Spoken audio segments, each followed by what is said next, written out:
Hey guys, I am Amrita Agarwal from Amrita Agarwal coaching centre. मैं आपके लिए यूपी सुपर टेट 2019 के पेपर का मैथ्स का क्वेश्चन लेके आई हूँ, जिसे मैंने 3 पार्ट में डिवाइड किया है। ये पहला पार्ट आपको दे रही हूँ, बाकी दोनों पार्ट का लिंक आपको डिस्क्रिप्शन बॉक्स में मिल जाएगा। इसका जो सॉल्यूशन मैं दे रही हूँ, इसमें बेसिक कंसेप्ट और उसमें जो ट्रिक अप्लाई करना है वो ट्रिक बताऊँगी, और उसका भी कंसेप्ट जो है वो भी अच्छे से डिटेल में बताऊंगी, जिससे कि आपको जो ट्रिक है अच्छे से समझ में आए और दिमाग में बैठ जाए। और आपको ऑप्शन एलिमिनेशन विधि जो होती है, जिसमें कि गलत ऑप्शन को एलिमिनेट करके सही ऑप्शन पर टिक लगाया जाता है, वो तरीका भी बताऊंगी, जिससे कि आप विदाउट पेन एंड पेपर इसको कैसे सॉल्व कर सकते हैं, वो सब कुछ इसमें आपको मिलेगा। क्वेश्चन आपसे पूछा है, बी के किस मान के लिए Asmika B square plus 8b is greater than or equal to 9b plus 14 सत्य है। For what value of B the inequality B square plus 8b is greater than or equal to 9b plus 14 is correct. तो देखिए, ये quadratic equation है जिसमें B के दो मान मिलेंगे आपको, एक पॉजिटिव मिलेगा, एक निगेटिव मिलेगा। ठीक है, इसे सॉल्व करना आप ओरल भी कर सकते हैं, जैसे कि यहाँ पे दिया है b square plus 8b is greater than or equal to 9b plus 14। तो 9b को अगर हम इस साइड भेजेंगे तो आपको क्या हो जाएगा, b square plus 8b minus 9b is greater than or equal to 14।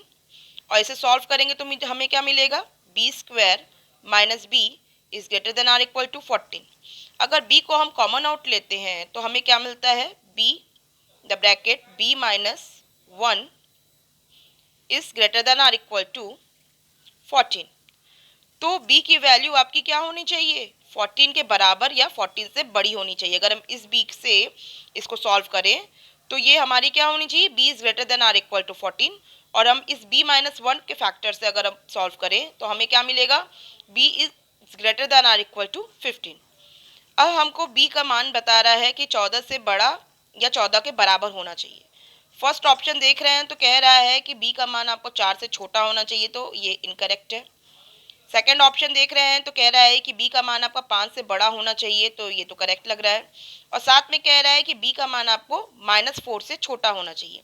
मैंने आपको ऑलरेडी बताया हुआ है कि आपको पॉजिटिव और निगेटिव मान जो मिलेंगे, अगर मान लीजिए कि आप कोई भी, अगर ये मान लीजिए -4 ही है, अगर इसका जब हम स्क्वायर करेंगे, निगेटिव मान अगर हम b का -4 लेते हैं, जब हम इसका स्क्वायर करेंगे तो हमें इसकी वैल्यू क्या मिलेगी, स्क्वायर करने पे इसकी वैल्यू तो पॉजिटिव मिलेगी, जो कि 16 के बराबर होगा। तो ये क्या हो गया, b is greater than or equal to 14 के हो गया ना बराबर।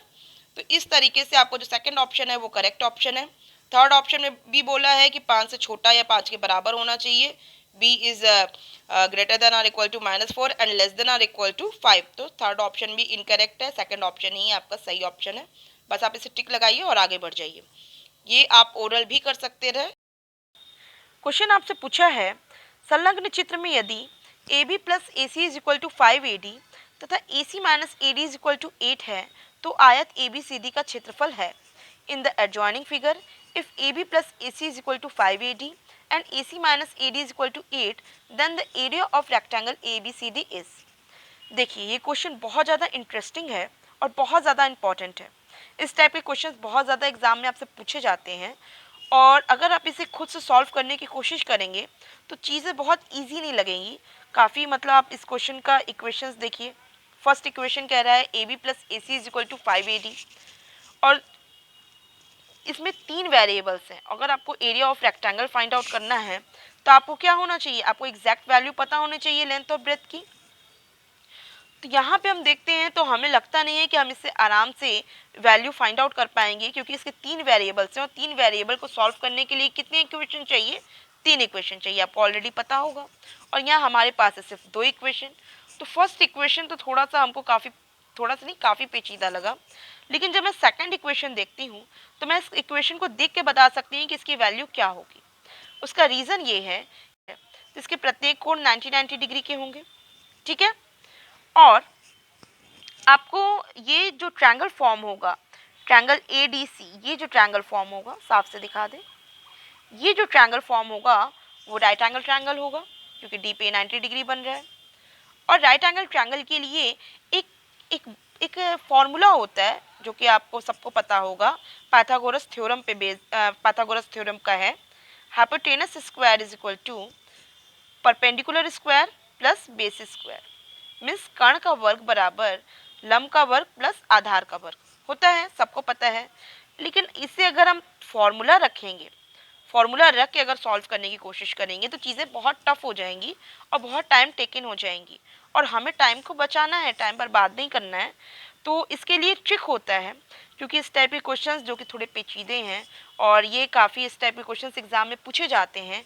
और राइट एंगल ट्रायंगल आप जनरली देखेंगे कहीं ना कहीं इस्तेमाल होता है, जैसे आप ट्रिग्नोमेट्री में राइट एंगल ट्रायंगल पे बेस्ड है ट्रिग्नोमेट्री, फिर आप हाइट एंड डिस्टेंस देखेंगे तो वहाँ भी राइट एंगल ट्रायंगल होता है, मेंसुरेशन में भी राइट एंगल ट्रायंगल और ज्योमेट्री में भी राइट एंगल ट्रायंगल। तो राइट एंगल ट्रायंगल इतनी ज़्यादा जगहों पे होता है, आपको ये पाइथागोरस थ्योरम इतना इंपॉर्टेंट है, हर जगह पे इस्तेमाल करना होता है। तो इसी को पाइथागोरस थ्योरम पे बेस्ड ये जो फॉर्मूला है, इसी को क्या किया गया है, इसके लिए एक ट्रिक बनाई गई है। कुछ ट्रिपलेट्स हैं, अगर आप उसे लर्न कर लें तो उसके आधार पे आप तुरंत वैल्यू बता देंगे कि इसकी वैल्यू क्या होगी। जैसे कि मैं आपको बता सकती हूँ कि जो AC की वैल्यू होगी वो 13 होगी, ED की वैल्यू आपकी होगी 5 और DC की वैल्यू जो निकलेगी वो आपको निकलेगी 12। मैंने इसे 13 और 5 बताया, इसे आप वेरीफाई कीजिए। जब हम 13 में से 5 माइनस करेंगे तो आपको वैल्यू क्या मिलेगी, 8 मिलेगी, मीन्स आपको इक्वेशन में वेरीफाई हो गया है। फर्स्ट इक्वेशन में चाहे तो आप वहाँ पे भी रख के वेरीफाई करेंगे तो आपके वेरीफाई हो जाएगी। और इस तरीके से हमारा जो आपको जो DC मिलेगा, जो इस रेक्टेंगल का लेंथ मिलेगा वो होगा 12, और आपकी एरिया ऑफ रेक्टेंगल क्या हो जाएगी 5, इसकी वैल्यू 5, इसकी वैल्यू 12, तो आपकी एरिया क्या हो जाएगी, length into breadth 12 into 5 60। Third option आपका करेक्ट ऑप्शन होगा। लेकिन मैंने इसे देखते मान बता दिया, तो किस आधार पे बताया, वो ट्रिपलेट्स क्या हैं वो मैं आपको ट्रिपलेट लर्न करा देती हूँ। अगर आप वो ट्रिपलेट लर्न कर लेते हैं तो उस पर बेस्ड कई क्वेश्चंस आपको आएंगे जो आराम से आप सॉल्व कर पाएंगे। कुछ तो मैं ही आपको कुछ अभी मॉडिफाई करके क्वेश्चंस दूंगी जो कि आप आराम से बता पाएंगे कि हाँ इसकी ये वैल्यू होगी। अगर जस्ट आपके सामने ऐसे जनरल क्वेश्चन आता तो आपके लिए काफ़ी पेचीदा होता। तो चलिए मैं इस ट्रिपलेट पे चलती हूँ। ट्रिपलेट क्या है, ट्रिपलेट ये है, जैसे ये आपको ये जो कॉलम बना है ये परपेंडिकुलर का है, आप मान सकते हैं कि ये बेस है, क्योंकि आपको पता है कि perpendicular square plus base square is equal to hypotenuse square बोलिए, या base square plus perpendicular square is equal to hypotenuse square बोलिए, उससे कोई फ़र्क नहीं पड़ता है। इन दोनों साइड्स क्या है कि कोई फ़र्क नहीं पड़ता है, मतलब इस दोनों साइड्स की जगह को अगर बदल दिया जाए वैल्यू, अगर ये 3 है, ये 4 है, ये 5 है, या ये 3 है, ये 4 है, ये 5 ही होगा। हाँ, हाइपोटेनस बस एक फिक्स जगह पे होती है, वो होता है 90 डिग्री के सामने वाली भुजा, ठीक है, जो ऑलवेज बड़ी होती है, सबसे राइट एंगल ट्रायंगल की सबसे बड़ी भुजा होती है। तो ये जो कॉलम आपको मिला है ये आपको कॉलम है हाइपोटेनस का, कर्ण का, ठीक है। आप परपेंडिकुलर कहिए या इसको बेस कहिए, या इसे आप बेस कहिए या परपेंडिकुलर करिए, कोई फ़र्क नहीं पड़ता है। आपको इसको ट्रिपलेट्स कुछ इस तरीके से लर्न करना है, 1 1 रूट 2 1 रूट 3 2। जैसे अगर दो साइड्स अगर आपके एक 1 हो रूट 3 हो तो आपका जो हाइपोटेनस होगा वो क्या होगा 2 होगा। जैसे अगर मान लीजिए हाइपोटेनस 2 हो और आपका एक अदर साइड आपको 1 हो, तो आपकी जो तीसरी साइड मिलेगी वो होगी रूट 3। तो इस तरीके से आप आराम से इसके ट्रिपलेट्स को लर्न कर सकते हैं। 3 4 5 ये तो आपको लर्न ही होगा, स्कूल टाइम में बहुत यूज टू होंगे कि किसी भी राइट एंगल ट्रायंगल में अगर आपको दो साइड्स जो 90 डिग्री के इस बगल में दोनों साइड्स होते हैं, अगर 3 और 4 हैं तो आपको जो हाइपोटेनस होता है, जो कर्ण होता है, वो ऑलवेज 5 होता ही है। आप यूज टू हैं, आप इसको ऑलरेडी इसका लर्न होगा। उसी तरीके से आपको बस क्या है ये सब लर्न कर लेने हैं। आप इसे चेक करेंगे इस फॉर्मूले पे, जैसे तो 1 square plus 1 square is equal to क्या हो गया, 2 आ गया, 1 स्क्वायर प्लस 1 स्क्वायर 2 हो गया। और हाइपोटेनस की वैल्यू निकालेंगे तो क्या करना होगा, उसे रूट करना होगा, रूट 2 वैल्यू हो गई। तो इस तरीके से आप वेरीफाई करके चेक कर सकते हैं। ये ट्रिपलेट्स लर्न कर लीजिए, 5 12 13 8 15 17 7 24 25 20 21 29 9 40 41 12 35 37। राइट एंगल ट्रायंगल पे बेस्ड कोई भी क्वेश्चन अगर आपसे पूछता है तो आप 100% मैं बता सकती हूँ इसी ट्रिपलेट के आधार पे ही क्वेश्चन बनाए जाते हैं। अगर आपने ये ट्रिपलेट लर्न कर लिया तो आप मान के चलिए कि आप राइट एंगल ट्रायंगल पे बेस्ड क्वेश्चंस को आप सेकंड्स में सॉल्व कर पाएंगे विदाउट पेन पेपर, ठीक है। अब यहाँ पे इक्वेशन क्या बोला था, बोला था AC minus AD is equal to 8। तो AC क्या है इस ट्रायंगल के लिए? AC क्या है? हाइपोटेनस है, कर्ण है, और कर्ण का को एक साइड से, राइट एंगल ट्रायंगल के कर्ण को, हाइपोटेनस को एक साइड से माइनस करना है, जिसकी वैल्यू क्या आनी चाहिए? 8 आनी चाहिए। तो देखिए ये हाइपोटेनस है। आप जब देखते हैं 5, 12 और 13 को, तो मैं ये देखती हूँ कि 13 में से जब हम 5 को माइनस करेंगे तो आपको वैल्यू क्या मिलेगी? 8 मिलेगी। इट मीन्स कि आपको जो तीनों साइड्स क्या होनी चाहिए, क्या हो जाएंगी? 5, 12 एंड 13, जिसमें हाइपोटेनस आपका 13 है, एक साइड आपका 5 है, और जो ये रेक्टेंगल का लेंथ मिला है वो हमारा होगा 12। आपको जब लर्न होगा तो बिल्कुल आपको बहुत ज़्यादा सोचना नहीं पड़ेगा, क्योंकि आपको पहले से पता होगा कि जब इस तरीके के राइट एंगल ट्रायंगल फॉर्म हो रहे हैं और इस टाइप का कोई इक्वेशन मिल रहा है, तो इसका मतलब वो ट्रिपलेट पे ही बेस्ड इक्वेशन है। आपको ट्रिपलेट पे ही बेस्ड करके इक्वेशन बना है। और आप जैसे ही ट्रिपलेट को दिमाग में कंसीडर करेंगे, आपको तुरंत याद आ जाएगा कि हाँ 5, 12, 13 में एक जो कर्ण है, जो हाइपोटेनस है, उसमें से अगर हम 5 माइनस करते हैं तो उसकी वैल्यू 8 आती है।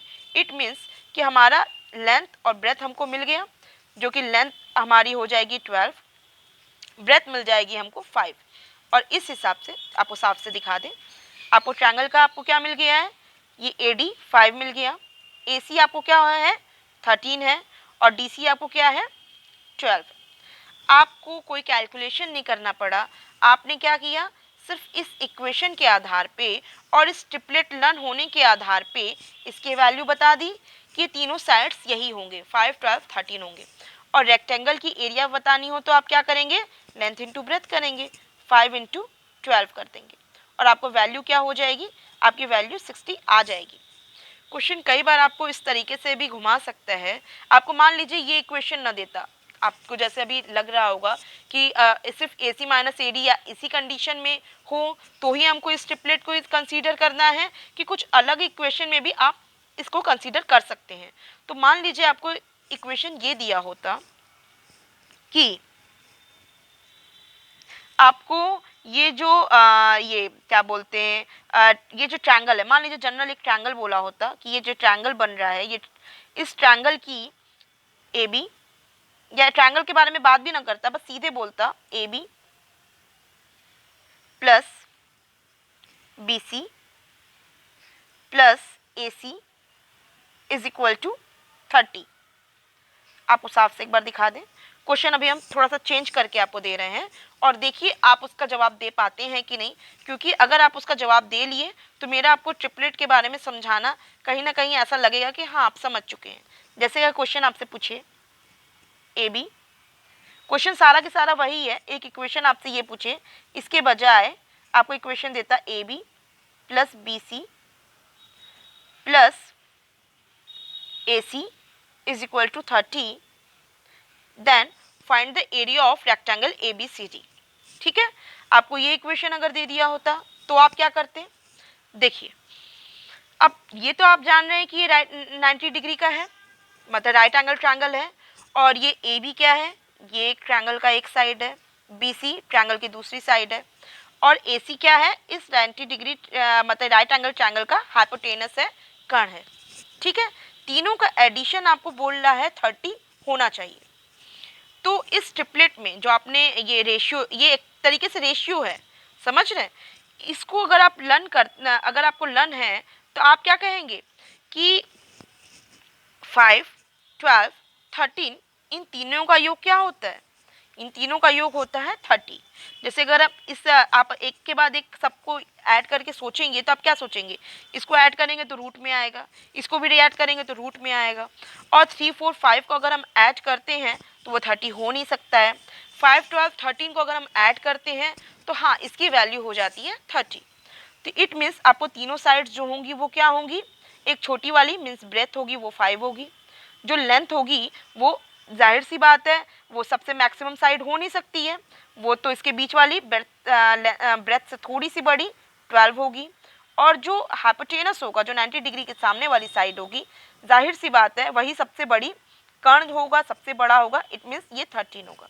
आप यहाँ से भी आराम से बता सकते रहे कि इस ट्रायंगल के लेंथ, ब्रेथ और आपको ये जो ट्रायंगल है इसका जो आपका दोनों साइड्स है और हाइपोटेनस है वो आपका क्या होगा।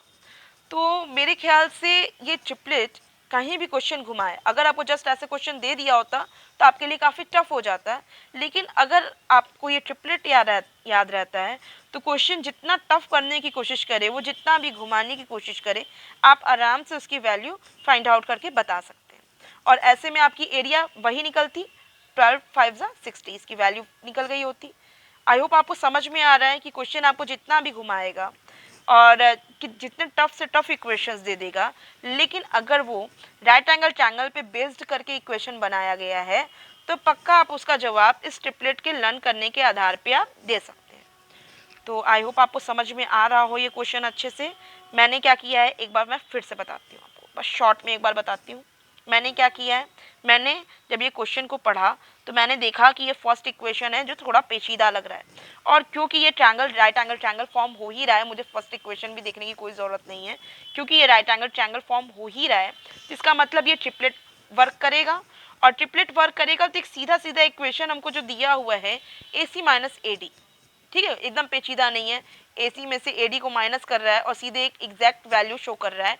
इट मीन्स हम ट्रिपलेट से आराम से फाइंड आउट कर सकते हैं कि 13 में से हम 5 माइनस करेंगे, उसकी वैल्यू होगी 8, और इस आधार पे हमारे जो तीनों साइड्स निकल जाते हैं वो क्या मिलते हैं हमको 5 12 13। और जिस वजह से हम बता सकते हैं कि लेंथ इसकी होगी 12, ब्रेथ होगी इसकी 5, जिसकी वजह से एरिया इसकी क्या हो जाएगी 60। तो ये कुछ सेकंड्स में विदाउट पेन पेपर इसका कैलकुलेशन किया जा सकता है, उसका मैंने पूरा तरीका आपको बता दिया। आई होप आपको अच्छे से समझ में आया है, और इस पे बेस्ड जो मैंने ट्रिपलेट बताया है वो आप इसे लर्न करेंगे क्योंकि वो बहुत ज़्यादा इंपॉर्टेंट है ट्रिपलेट। चलिए अब नेक्स्ट क्वेश्चन पे चलते हैं। ट्रिपलेट्स के आधार पे मैंने कुछ क्वेश्चंस आपको ऑलरेडी सॉल्व करवाए हुए हैं जो कि आपके लिए काफ़ी हेल्पफुल होंगे, जिससे आप कठिन से कठिन सवाल को आप सेकंड्स में कैसे सॉल्व कर सकते हैं वो सादा तरीका आपको वहाँ बताया हुआ है। तो उसके लिंक मैं आपको डिस्क्रिप्शन बॉक्स में दे देती हूँ, तो जिससे कि आपको काफ़ी अच्छी प्रैक्टिस भी हो जाएगी और आप ट्रिग्नोमेट्री और बाकी सारे क्वेश्चंस अलग अलग टाइप के क्वेश्चंस पे ये ट्रिपलेट्स कैसे इस्तेमाल कर सकते हैं उसका तरीका आपको समझ में आ जाएगा। तो चलिए नेक्स्ट क्वेश्चन पे चलते हैं। क्वेश्चन आपसे पूछा है, यदि दो शंकुओं की ऊंचाइयों में अनुपात 1 संबंधी 4 है और उनके व्यासों में अनुपात 4 संबंधी 5 है, तब उसके आयतनों में क्या अनुपात होगा। If the heights of two cones are in the ratio 1:4 and their diameters are in the ratio 4:5, then what is the ratio of their volume. ठीक है, जब भी आपको इस तरीके के क्वेश्चन सॉल्व करने हो तो आपको क्या करना है, आपको पहले तो इसके वॉल्यूम का फॉर्मूला रखना है। शंकु के कोण के वॉल्यूम का फॉर्मूला क्या होगा, 1/3 पाई r²h, ये इसका फॉर्मूला होता है। और जब हमको दोनों शंकु ही दिए हुए हैं, शंकु मीन्स ये कोण, ये कोण है, जब दोनों कोण ही दिए हुए हैं तो हमें क्या करना होगा, दोनों के डायमेंशंस को यहाँ डिवाइड करना होगा। 1/3 पाई सेकेंड वाले कोण का हमारा r², इसको थोड़ा अलग तरीके से लिख दिया, और सेकेंड वाले कोण की हाइट। अब आप क्वेश्चन में कंसीडर करिए कि आपको ऊंचाई क्या दिया हुआ है 1:4। इट मीन्स यहाँ ऊंचाई जो काम करेगी h के लिए 1 काम करेगी, और इस h के लिए क्या करेगी, दूसरे वाले h के लिए काम करेगी 4। और फॉर्मूले में क्या है हमारा रेडियस स्क्वायर, जबकि हमको दिया क्या है व्यास का अनुपात दिया है। मीन्स हमारे पास क्या होना चाहिए, त्रिज्या का अनुपात होना चाहिए। आपको पता होगा व्यास डायमीटर क्या होता है, त्रिज्या का डबल होता है। इट मीन्स रेडियस का डबल होता है डायमीटर, व्यास त्रिज्या का दूना होता है। इस वजह से अगर हम त्रिज्या का अनुपात निकालेंगे तो इसका क्या हो जाएगा 2:2.5। अब हम आराम से रेडियस की जगह ऊपर क्या लिख सकते हैं 2 का स्क्वायर, और नीचे रेडियस की जगह हम लिख सकते हैं 2.5 का स्क्वायर। समझ में आ रहा होगा। आप एक साथ चीज़ और देख रहे होंगे कि 1/3 पाई और 1/3 पाई जो कांस्टेंट वैल्यू है वो दोनों ही जगह सेम होगी, इस वजह से ये कट जाएगी। तो मैं ये देख पा रही हूँ कि इस क्वेश्चन को अगर हम शॉर्ट तरीके से करें तो हमें क्या कंसीडर करने की ज़रूरत है, हमें सिर्फ कंसीडर करने की ज़रूरत है इसके हाइट्स को और इसके रेडियस को, दैट्स इट, और कुछ कंसीडर नहीं करना है। और बस हमको पता है कि इसके जो वेरिएबल्स फॉर्म होंगे इस फॉर्मूले के वो क्या होंगे r² h होंगे, और इसे उसी फॉर्म पे रख देंगे। तो इसका रेडियस क्या है, 2 है, 2 इंटू 2। पहले वाले का हाइट क्या है, 1 है। पहले वाले का रेडियस 2, पहले वाले का हाइट 1। दूसरे वाले का रेडियस क्या है, 2.5 इंटू 2.5 कर दें, रेडियस स्क्वायर, और उसके लिए हाइट क्या है, 4। बस इस तरीके से सॉल्व कर दिया, दैट्स इट। इसे सॉल्व करेंगे तो क्या हो जाएगा, डेसिमल को हटाने की विधि क्या होती है, ऊपर ये 2 जगह ये डेसिमल है तो ये 100 से 1 डिजिट पे 2 जगह डेसिमल है, इस वजह से इसको हटाने के लिए हमको ऊपर 100 से मल्टीप्लाई करना पड़ेगा। सॉल्व करेंगे, ये 25 बन चुका है, 25 4 ज़ा 100 होगा, 4 से 4 कट जाएगा, आपको क्या रेशियो मिलेगा, 4:25, 2 दूनी 4 और ये नीचे 25, 4:25, ऑप्शन 1 करेक्ट ऑप्शन आपको मिल गया। अब मैं बता दूं इस टाइप के क्वेश्चंस को आपको कैसे सॉल्व करना चाहिए। और रही बात सिर्फ शंकु नहीं, आपसे क्वेश्चन में आपसे बेलन भी पूछ सकता रहा। तो बेलन के लिए भी क्या फॉर्मूला होता है, पाई आर स्क्वायर एच होता है, जहाँ पे आप पाई को कंसीडर ना करके सिर्फ आर स्क्वायर एच कंसीडर करते। तो मैं देख रही हूँ कभी भी वॉल्यूम आपसे पूछता है तो वॉल्यूम के लिए फॉर्मूला, अगर आप स्फीयर के लिए, गोले के लिए बात करें तो फॉर्मूला आपको आर क्यूब, साफ साफ हम ये तो सॉल्यूशन हो ही गया, मैं तो आपको जस्ट बता रही हूँ कि इस टाइप से जब आपको अनुपात के रूप में ऊंचाई कुछ भी दूरी दे के रखी हो और ऐसे में वॉल्यूम या एरिया पूछ रहा हो तो आपको उसको कैसे सॉल्व करना है। अगर आपको फॉर्मूला याद है तो भी आप आराम से तुरंत जस्ट सॉल्व कर पाएंगे, और इनकेस आपको फॉर्मूला में थोड़ी सी कुछ कन्फ्यूज़न है तो भी आप इसको आराम से सॉल्व कर पाएंगे। वो किस तरीके से मैं बताती हूँ। मान लीजिए बात करता है स्फीयर की, गोले की, वहाँ पे 3 डायमेंशन, वॉल्यूम मीन्स 3 डायमेंशंस होते हैं, और गोला तो पूरी तरीके से रेडियस पे, त्रिज्या के पे आधारित ही बना होता है। इट मीन्स इसका फॉर्मूला जो होगा ज़रूर आर क्यूब के फॉर्म पे ही होगा, उसका जो वेरिएबल फॉर्म होगा आर क्यूब होगा। इट मीन्स अगर आपको त्रिज्या का अनुपात दे के रखा होता, आप उसके आधार पे उसके आयतन का अनुपात निकालते, r cube upon r cube, बस इस आधार पे ही आपका सॉल्यूशन हो जाता स्फीयर, गोले के आयतन का। अब मान लीजिए आपसे बेलन का पूछता, तो बेलन के लिए क्या होता है, पाई आर स्क्वायर हो जाता है, पाई तो आपका कांस्टेंट है तो बस आर स्क्वायर एच काम करता है, आर स्क्वायर एच। आपको रेडियस और हाइट पता हो, आप आराम से आर स्क्वायर एच, 3 डायमेंशन आप देख रहे हैं। हमेशा जब भी आप देखेंगे तो 3 डायमेंशन के लिए आपको हम तरीका भी बता दें, 3 डायमेंशन के लिए एक जो हाइट होगी तो उसको सिंपल हाइट ऐसे रख दिया जाएगा, लेकिन अगर 3 डायमेंशन है तो रेडियस ही हमेशा बढ़ा हुआ है। देखिए स्फीयर में सिर्फ रेडियस पे काम है, आर पे पावर 3 डायमेंशन के लिए, यहाँ आर स्क्वायर एच, बेलन के लिए आर स्क्वायर एच काम करेगा, और शंकु के लिए मीन्स कोण के लिए भी आपका आर स्क्वायर एच ही काम करेगा। ठीक है, ये आपको आर स्क्वायर एच हो गया। और अगर आप मान लीजिए क्यूब और क्यूबॉइड की बात करते हैं तो भी आपको पता है वो 3 डायमेंशनल होते हैं, length into breadth into height होता है, तो वहाँ भी आपको लेंथ ब्रेथ हाइट के अकॉर्डिंग ही आपको उसका रेशियो बता लेंगे आराम से। आपको अच्छे से समझ में आ रहा होगा, आपको कांस्टेंट वैल्यू को बिल्कुल कंसीडर करने की ज़रूरत नहीं है। मेन आपको ये बात जरूर ध्यान रखनी है कि अगर व्यास का अनुपात दे के रखा है तो उसे तुरंत रेडियस के अनुपात में कन्वर्ट करें, और जो मैंने तरीका बताया है बस इस तरीके से ही सॉल्व कर दें और आपका आराम से इसकी वैल्यू फाइंड आउट हो जाएगी। आई होप आपको अच्छे से समझ में आया हो, और मैंने इसके इर्द गिर्द चीज़ों को भी बता दिया है, और अगर इनकेस आपको फॉर्मूला लर्न ना हो तो भी मैंने आपको करने का तरीका बताया है। हाँ, अगर ये तो वॉल्यूम की बात हुई, अगर बात आती एरिया की, तो एरिया क्या होता है, 2 डायमेंशन होता है।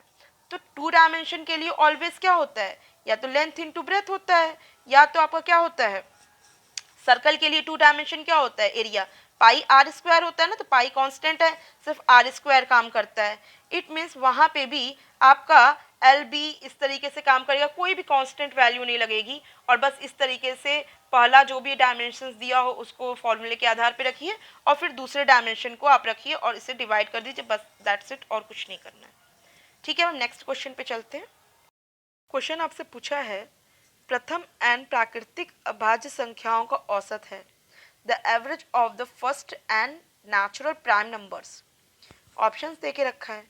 ऐसे क्वेश्चंस को सॉल्व करने के लिए सबसे पहले तो आपको प्राइम नंबर के बारे में पता होना चाहिए कि प्राइम नंबर होता क्या है और वो कौन कौन से हैं। फिर उसका एवरेज निकालने का आपको फॉर्मूला पता होना चाहिए, बस दैट्स इट। सबसे पहले मैं आपको प्राइम नंबर के बारे में बता दूं। प्राइम नंबर अभाज्य संख्या वो नंबर होता है जो स्वयं अपने आप से कटे और इसका दो फैक्टर होता है, एक वो स्वयं खुद और दूसरा फैक्टर होता है उसका 1। जैसे कि प्राइम नंबर्स मैं आपको एग्जांपल देती हूँ, 2, 3, 5, 7, 11, 13, 17, 19 एंड 23। ऐसे ही आगे भी जाते हैं प्राइम नंबर्स, लेकिन अभी आपको 9 प्राकृतिक प्राइम नंबर बोला है, इस वजह से ये 9 हो गए। लेकिन अब बात आती है कि यहाँ पे 2, 3, 5, 7, 11, 13, 17, 19, 23 ये सब है, ये स्वयं से ही कटता है, इसे और कोई नंबर नहीं काट सकता है। लेकिन 1 भी तो ऐसा नंबर है जो स्वयं से कटता है, उसे और कोई नहीं काट सकता है।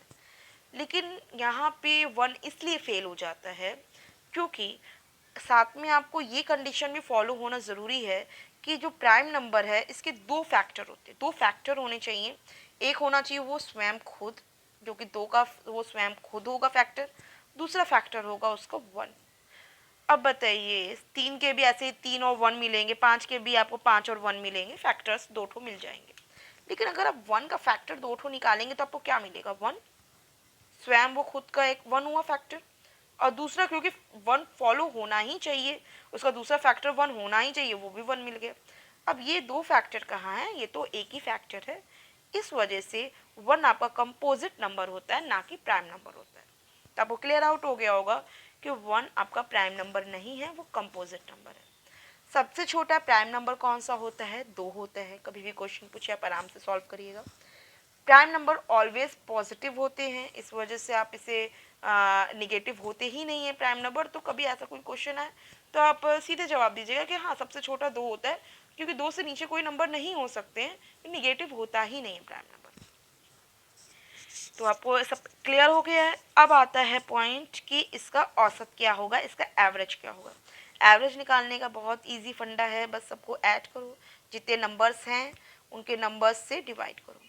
आप सबको ऐड करेंगे तो क्या हो जाएगा, हम 23 से ऐड कर दे रहे हैं 17 को, क्या हो जाएगा 20, 30, 40, इसका 40 हो जाएगा।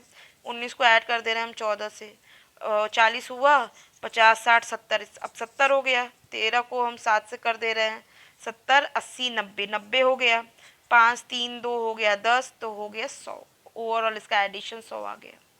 ठीक, अब इसे हमको क्या करना है, 9 से डिवाइड करना है, बहुत सिंपल है। तो ये कितने टाइम्स आएगा, 9 1 ज़ा 9, 1 कैरी आएगा, 9 1 ज़ा 9, हो गया आपका 11 एंड 1/9। आपका जहाँ ऑप्शन में आता है वही करेक्ट है, option 4 is the correct option. I hope आपको अच्छे से क्लियर आउट हुआ। बहुत बढ़िया क्वेश्चन है, मीन्स बहुत ईजी क्वेश्चन है, बहुत आराम से लग सकता है। तो आप सभी लोग इसको लगा पाए होंगे और आपको क्लियरफाई हो गया होगा प्राइम नंबर होता क्या है। ठीक, देखिए आपसे क्वेश्चन पूछा है, यदि in the root of 2916 is equal to 54 हो तब इसकी वैल्यू क्या होगी। ठीक है, ये जो आपको वैल्यू दिया है वो 2916 के फॉर्म पे ही है। हाँ, बस बीच में अलग अलग जगहों पे डेसिमल लगाया हुआ है, इनको सिंपल ऐड करना है।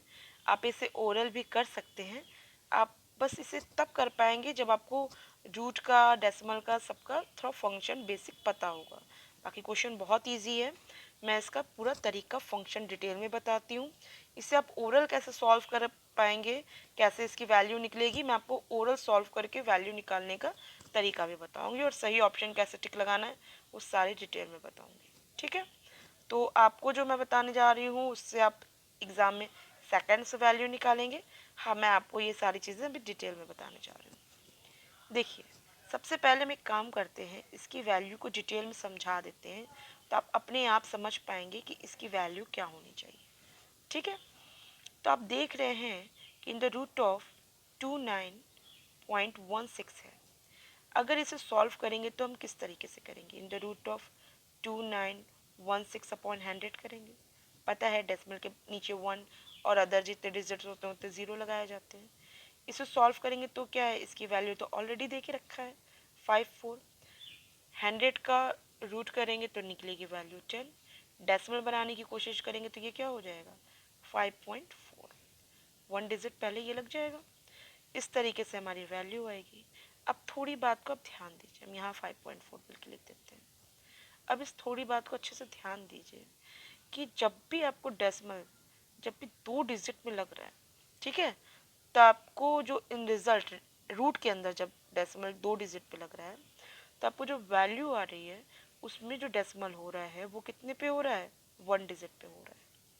उसी तरीके से यहाँ डेसिमल कितने डिजिट पे लगा है, 4 डिजिट पे लगा है। तो हमारी जो वैल्यू होगी उसमें डेसिमल कितने डिजिट पहले होगा, 2 डिजिट पहले होगा, मीन्स 54। आपको पता है 2916 की वैल्यू 54 है, तो 0.54 हो जाएगी।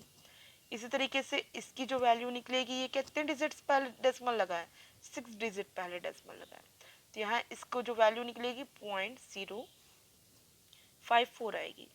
उसी तरीके से आप इसे करेंगे, ये 8 डिजिट पहले डेसिमल लगा है, तो जो वैल्यू मिलेगी आपको डेसिमल 0054, 4 डिजिट पहले आपको डेसिमल लगा है। तो ये तो आपने फंक्शन अच्छे से समझ लिया कि ये इसका वैल्यू होनी चाहिए। अगर आपको डिटेल ऑलरेडी पता होता तो आप इसे ओरल देख के समझ जाते कि ये इसकी वैल्यू होगी। अब क्योंकि इसे ऐड करना है तो आपको ऐड करने का ये तरीका पता होगा कि जब भी हम ऐड करते हैं तो डेसिमल के इर्द गिर्द, मतलब जो डेसिमल जैसे अब हमारा यही है 5.4 है और 0.54 है, तो हम यहाँ पॉइंट करेंगे और ये 54 ऐसे लिखेंगे। इट मीन्स डेसिमल एक के नीचे एक ऐसे आता जाएगा, लेकिन वैल्यूज़ क्या है उसके अकॉर्डिंग ही रखी जाएंगी। तो आप समझ सकते हैं आपको डेसिमल का कम से कम इतना एडिशन तो क्लियर आउट होगा ही। तो मैं सीधे पॉइंट पे आती हूँ जो मैं आपको बात करना चाहती हूँ। हमें क्या करना है, इसकी वैल्यू निकालना है। वैल्यू निकालने के लिए कुछ ज़्यादा टेंशन नहीं लेना है, सीधे क्या करना है, हमको देखना है कि यहाँ डेसिमल के जस्ट बाद जब डेसिमल की कौन सा डिजिट उसका एडिशन हो सकता है। तो हम देख रहे हैं कि इसके लिए क्या है 5.4 है, पॉइंट के बाद ये 4 आया, और दूसरे डिजिट के लिए क्या है, पॉइंट के बाद 5 आया। इट मीन्स हमारा एडिशन, क्योंकि तीसरी चौथी सारे नंबर के लिए तो 0 0 आ जा रहा है ना, पॉइंट के बाद 0, पॉइंट के बाद ये डबल 0। इट मीन्स कि हमें कंसीडर क्या करना है, 4 और 5 पे करना है। 4 5 क्या होता है, 9 होता है। इट मीन्स ऑप्शन 1 और ऑप्शन 4 करेक्ट होने के चांसेस हैं। 3 और 2 एलिमिनेट हो गया। उसके बाद आपको, क्योंकि अब यहाँ कंफ्यूजन क्रिएट हो गया है कि 9 9 तो है, लेकिन जो इसका सेकंड डिजिट है ना, सेकंड डिजिट यहाँ 9 है और यहाँ 4 है, तो वहाँ अब आपको चेक करना होगा। चेक करने के लिए आप क्या करेंगे, आपका यहाँ पे सेकंड डिजिट में, इसकी तो सेकंड डिजिट में 0 हो गया था, और जो ये सेकंड, ये जो है इसके लिए सेकंड डिजिट क्या हो गई, सेकंड डिजिट इसके लिए होगी 4, इसके लिए सेकंड डिजिट होगी 4, और अब इसकी डिजिट सेकंड क्या हो जाएगी 5। अब फिर वही 4 5 क्या हो जाएगा, 9 हो जाएगा, क्योंकि इसके लिए सेकंड डिजिट भी क्या है, 0 है। इट मीन्स कि आप उससे 4 और 5 को, फिर यहाँ पे भी वही एडिशन 9 आया। इट मीन्स ऑप्शन 1 करेक्ट है, क्योंकि फोर्थ ऑप्शन में 9 के बाद 4 आ रहा है, ना कि 9 आ रहा है। तो आपका ऑप्शन 1 करेक्ट ऑप्शन आपको मिल गया। आप इसे आराम से ओरल भी कर सकते रहे। मैंने आपको डिटेल इसलिए बताया कि हो सकता है बहुत लोगों के लिए रूट निकालना मुश्किल हो, बहुत से पॉइंट्स हैं जिनको कन्फ्यूज़न हो, उन सबको भी दूर हो जाए, मैं सबको समझा पाऊँ, इसके लिए मैंने आपको इतनी डिटेलिंग की है। अदरवाइज ये सेकंड्स में सॉल्व होने वाला क्वेश्चन था। ठीक है, अब नेक्स्ट क्वेश्चन पे चलते हैं। क्वेश्चन आपसे पूछा है, 3 संख्याओं का योग 98 है। यदि पहली और दूसरी के बीच अनुपात 2 संबंधित 3 तथा दूसरी और तीसरी के बीच अनुपात 5 संबंधित 8 हो, तब दूसरी संख्या ज्ञात कीजिए। The sum of three numbers is 98 if the ratio between the first and second be 2:3 and that between the second and third be 5:8, then find the second number। ठीक है, तो इसके क्वेश्चन को करने का सबसे एक आसान तरीका है, वो मैं आपको बताती हूँ। पहले मैं उस आसान तरीका को बताती हूँ, फिर मैं आपको सिस्टम बताऊंगी। आपको पहले ही बोल दिया है कि पहली और दूसरी संख्या का अनुपात है, मतलब ये पहला संख्या 2 के अनुपात में होगी और तीसरी संख्या 3 के अनुपात में होगी। ठीक है, मतलब 3 जो दूसरी संख्या होगी वो क्या होगी, 3 का मल्टीपल होगी। ठीक है, दूसरी और तीसरी के बीच अनुपात, मतलब 5 संबंधित 8 के अनुपात में है दूसरी संख्या और तीसरी संख्या। इसका मतलब दूसरी संख्या आपका 5 के मल्टीपल में होगी और तीसरी संख्या आपके 8 के मल्टीपल में होगी। बात समझ में आ रही है? इट मीन्स कि आपको जो दूसरी संख्या है वो यहाँ दिखा रहा है 3 का मल्टीपल, और यहाँ आपको दिखा रहा है दूसरी संख्या 5 का मल्टीपल। इस ऑप्शन में से मैं देखूं तो ऐसा कौन ऑप्शन है जो 3 का भी मल्टीपल हो और 5 का भी मल्टीपल हो। तो ऑप्शन तीसरा जो है वो 3 से भी कटेगा और 5 से भी कटेगा। इट मीन्स ऑप्शन 3 क्या है, करेक्ट ऑप्शन है। तो मैं ऑप्शन देख के और इस चीज़ों को देख करके कि ये जो दूसरी संख्या होगी वो 3 के ही मल्टीपल में होगी और 5 के ही मल्टीपल में होगी, उससे मैं आराम से बता दी विदाउट एनी कैलकुलेशन। ठीक है, एग्जाम में आएगा तो आप इसी तरीके से सॉल्व करेंगे। बाकी मैं इसका तरीका बता देती हूँ, इसको सॉल्व सिस्टमैटिक वे में कैसे किया जाता है। यदि पहली और दूसरी के बीच का अनुपात 2 संबंधित 3 दे दिया है, ठीक है, और दूसरी और तीसरी के अनुपात 5 संबंधित 8 है, आपको अगर एक साथ तीनों को रखना हो तो आपको क्या करना पड़ेगा, जो दूसरा अनुपात है दोनों जगह सेम बनाना पड़ेगा।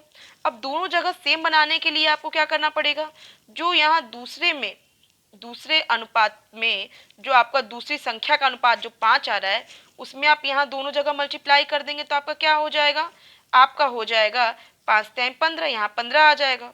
और इस यहाँ पे अगर आप 3 से मल्टीप्लाई कर देंगे तो दूसरी संख्या आपको क्या मिलेगी, 15 मिलेगी। ये सिस्टमैटिक वे एकदम जो आप स्कूल में कर रहे हैं वो तरीके से आपको दिखा रहे हैं कि वो कैसे किया जाता है। तो ये भी 5 टाइम क्या हो जाएगी, 15 मिल जाएगी। इट मीन्स हमें क्या कर देना चाहिए, 3 का 5 से मल्टीप्लाई और 5 का 3 से मल्टीप्लाई करके इस तरीके से इक्वेशंस को सॉल्व कर देना चाहिए। आपको साफ तरीके से दिखा दें, आपको जो करना चाहिए वो ये है, 5 संबंधित 3 के अनुपात में है, सॉरी 2 संबंधित 3 के अनुपात में पहले दिखा रहा है, और दूसरा क्या है 5 संबंधित 8 के अनुपात में है। आपको क्या करना है, इससे इन दोनों में मल्टीप्लाई करना है, ये हो जाएगा आपका 10 संबंधित 15, और दूसरी संख्या आपको इससे क्या करना है, ये नीचे पूरा मल्टीप्लाई कर देना है 3 से, और ये क्या हो जाएगा 3 5 15 संबंधित 8 10 24। अब इस तरीके से आपको जो रेशियोज मिले हैं तीनों नंबर्स के क्या मिले हैं, 10 रेशियो 15 रेशियो 24, ये आपको रेशियोज मिल गए। और जब हम इसे ऐड करते हैं तो इसकी वैल्यू क्या मिलती है, 24 5 29, और ये क्या हो जाएगा 39, और ये आपको वैल्यू मिल जाएगी, सॉरी ये 15 है ना, हाँ 15 ऐड किए तो 24 में से 15 ऐड करेंगे तो 39, और 10 ऐड करेंगे तो क्या हो जाएगा 49। इसका अनुपातिक योग जो आया वो 49। इट मीन्स आपका ये जो नंबर जो दिखा रहा है 98, ये क्या है 49 का डबल है। इसका मतलब क्या है, जो ये अनुपात में हमको वैल्यू दी गई है 10 15 24, हमको इसका वैल्यू क्या कर देना चाहिए, डबल कर देना चाहिए, क्योंकि जब अनुपातिक योग डबल है एग्जैक्ट नंबर, तो इसका मतलब जो इसका इंडिविजुअल अलग अलग नंबर है वो भी क्या हो जाएगा, डबल। तो इस तरीके से पहली जो आपको संख्या होगी वो होगी 20, 10 का डबल, दूसरी संख्या 15 का डबल 30 हो जाएगी, और तीसरी संख्या 24 का डबल हो जाएगी आपकी 48। तो इस तरीके से सबका डबल मिल जाएगा। हमको चाहिए थी दूसरी संख्या जिसकी वैल्यू क्या आएगी हमारी 30। तो अब आपको अच्छे से समझ में आ रहा होगा 30 कैसे आया है। बाकी मैंने आपको मेन तरीका बता दिया, आपको क्या करना चाहिए, आपको सीधे देखना चाहिए कि कौन सा रेशियो आपको रिपीट कर रहा है। तो दूसरा रेशियो आपको रिपीट कर रहा है, मतलब दूसरी संख्या का रेशियो आपको रिपीट कर रहा है, 3 यहाँ पे आ रहा है और दूसरी संख्या 5 यहाँ पे आ रहा है। तो और आपसे पूछ भी दूसरी ही संख्या रहा है, तो ऑप्शंस में ज़रूर जो ऑप्शन आपको करेक्ट होगा वो आपको क्या होना चाहिए, 5 का भी मल्टीपल होना चाहिए, मतलब दूसरी संख्या जो होनी चाहिए वो आपको 5 का भी मल्टीपल होना चाहिए और 3 का भी मल्टीपल होना चाहिए। और यहाँ सिर्फ एक ऐसी 30 ही संख्या है जो 3 और 5 दोनों का मल्टीपल है। इट मीन्स आप इसे पेन पेपर की मदद के बिगर क्वेश्चन को पढ़ के ही सही आंसर का टिक लगा सकते रहे। मैं देख रही हूँ जितने क्वेश्चंस हैं विदाउट पेन पेपर सॉल्व किए जा सकने वाले क्वेश्चंस आ रहे हैं आपको। मेरा वीडियो कैसा लगा उसका रिव्यू आप कमेंट बॉक्स में दीजिए, और अगर पसंद आया है तो इसे लाइक कीजिए, और आप चाहते हैं कि मेरे अपकमिंग वीडियोज़ आप तक पहुँचे, इसके लिए आपको मेरा चैनल सब्सक्राइब करना होगा और बेल बटन दबाना होगा। Okay, thank you.